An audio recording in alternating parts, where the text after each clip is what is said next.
Hey everybody out there in YouTube land, it's the end of the world! Ooh. That's how come there's no power in my shed. So what are we gonna do? What guns are we gonna shoot things with? What kind of end of the world are we talking about? Are we talking about a zombie apocalypse, or are we talking about Red Dawn? Two very different subjects, but often get lumped together. So let's take a look at the pros and cons of three firearms I'm going to pick, and why one is good for a zombie apocalypse and maybe not good for World War III. And I'm going to want to dispel one really important thing. There is no army of one. No! So let's take a look at number 3. Hey Google, turn on shed. Alexa, turn on shed. Let's look at a very dusty gun. Cleaning my dusty gun off. Oh, is there so much rabbit fur on my gun? I don't even hunt rabbits. I keep them as pets. Alright, clean that sucker off. So, my first gun for a end-of-the-world situation would be the good old SKS. And you might say, what are my criteria? My criteria are actually quite simple for end-of-the-world survival. Number one, can I get ammunition? Right? You're going to run out of ammunition before anything else. 7.62 by 3.9 here in Canada, plentiful. There are tons of it. We have access to Chinese surplus, so you can get 2,000 rounds for $500, something crazy like that. It's some of the cheapest ammo out there right now. The SKS, an incredibly reliable rifle, and I find actually quite accurate. This is a Chinese SKS. The exact year of production, I don't recall. I believe it's probably in the 80s, somewhere around there. You can always tell the Chinese SKS by their spike bayonets. I think that's a cool aspect to have in the zombie land, is a spike bayonet. Because we've all seen zombie shows where zombies get too close and you run out of ammo. So there you go. You got your little pig sticker spike bayonet. Very cool. Built in. Can't lose it. That's a plus in the end of the world situation. Now, are we talking about invasion by China? Yeah, I don't think I'd use this. Simply because it's too big. You can't conceal something like this. Parts availability is another really important aspect to something like this. Parts readily available in Canada. I mean, most people have one or more of these in their collection if they're collecting firearms in Canada, simply because they're dirt cheap. I mean, they were less than 200 a couple of years ago. They're up to 6 now. That's Canadian. It's comparable in the US. I know you guys pay a bit more. It's more in demand. You guys have stricter import laws. So what are the features of this? Iron sights. Quite simple to use. The sight radius is a little bit short compared to what it could be. Downsides to this, no real way to mount an optic easily without modifying it, but a bit of a positive there too. You can modify these things. You can get aftermarket stock, particularly ATI makes some interesting products. You can go from folding stocks to make it a bit smaller. You can go with like Archangel sniper style stocks, but not a sniper rifle, but 300 yards, you know, the standard army range. This will do the job. Another downside, 10 round, and in Canada pinned. That's how we pin it, literally with a pin, to put only 5 rounds in there. So bit of a downside there, but most people will know you can get, you can take this out of the stock and put a replaceable, removable magazine into it, up to 30 rounds. I know some people poo-poo them. To be honest, they might be kind of crappy when you get out to, you know, the 30-round magazines and you load them. But again, in Canada, we're limited to 5. So I can only tell you what 5 rounds do, and 5 rounds have been 100% reliable in my Bubba SKS. Bolt action, tilting block, locks open on empty. So it's got most of the features you want. It's a poor man's AK, as I would call it. Short stroke gas piston. Like I said, it's just a great little rifle. They're a little on the heavy side, for sure. The wooden stocks can be issues.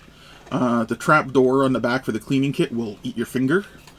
But overall, I really, really, really enjoy firing this rifle. It's very accurate. My zombie targets can attest to that. They all have perfect brain shots. Alright, so as we were saying, plentiful ammunition, plentiful parts. Downside is limited magazine capacity and size. So let's move on to what everyone would expect, but this is actually my number 2 pick. My number 1 pick we'll get to. It's not a whole lot different, but different enough it, I think, requires its own category. This is a standard mil-spec, well, okay, maybe not that part, but this is a standard mil-spec AR-15. Nothing fancy about it. We all know Stenag magazines.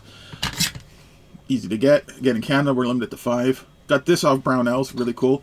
It only takes 5, so any of you guys crossing the border, bringing these things home, no problem. Nice little feature to have in this world of overcorrect politicians. This one's got sights pop up. Again, you got the whole Weaver well, so you can do whatever sight you want on it. Pros and cons of this. Pro, oh, please forgive this handguard. It will be replaced, but right now we're in a holding pattern in Canada when it comes to our firearm laws. Anyway, so pros, parts incredibly available. Ammunition, very available. In Canada, it shouldn't be any issue, but when it comes to bulk, the 7.62x3.9 is still a better option. Durability, we all know that the ARs are very durable.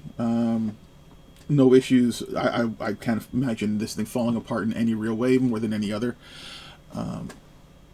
Downsides, again, we're going back to size. If you were to carry this thing out in public, I don't mean in public like now, I mean in public like the end of the world, you know, Red Dawn, you know, the Russians are here, the Chinese are here, the Koreans are here, I don't know, your mother shows up to invade your house, all those kind of things.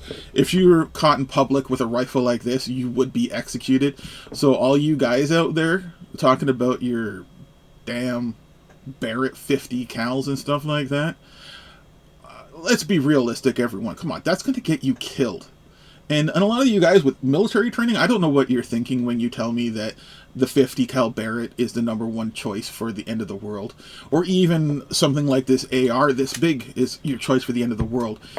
If you're doing insurgent stuff, meaning you're the insurgent in the invaded country, you don't want to get caught with a firearm. To be honest, no firearm is good. I mean, if I were to mount some sort of resistance during an invasion, it would be pure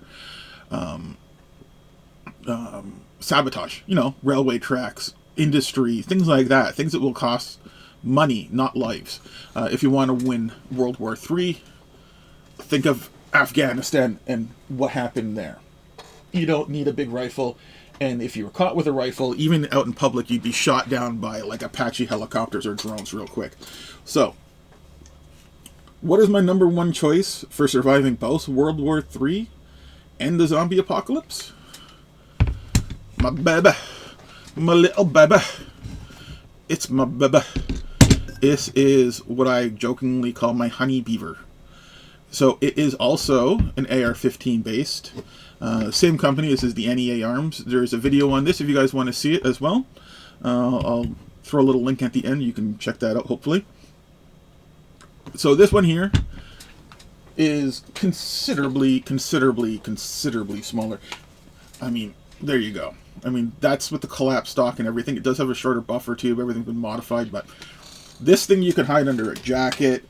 If you're in a country that's been invaded, it's easy to get in other vehicles. So for like a zombie apocalypse, this is quite maneuverable inside close quarter combats. Like you have to clear a house of zombies. I'm saying zombies because I really don't like the idea of shooting people. If you're in a bad situation, end of the world, you're going to get more with a smile and a can of beans than you are going to get at the point of a barrel with ammunition. So nice thing about these guys too is the barrels are really quite diverse when it comes to these AR-15s and the uppers.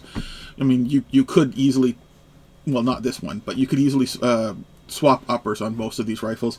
You can't with this one. There's a modified bolt carrier in it. But the barrels can be swapped out, and you can also swap out the bolt head. So in this case, this is a 7.62 by 3.9 barrel. You would definitely want something like this suppressed if you're in a combat zone, because the fireball from this alone is like a flash camera going off. Nice thing about this, I also have a blackout, 300 blackout barrel. Now the 300 blackout, you can find it in NATO stores. We're going back to the availability of ammunition in this case.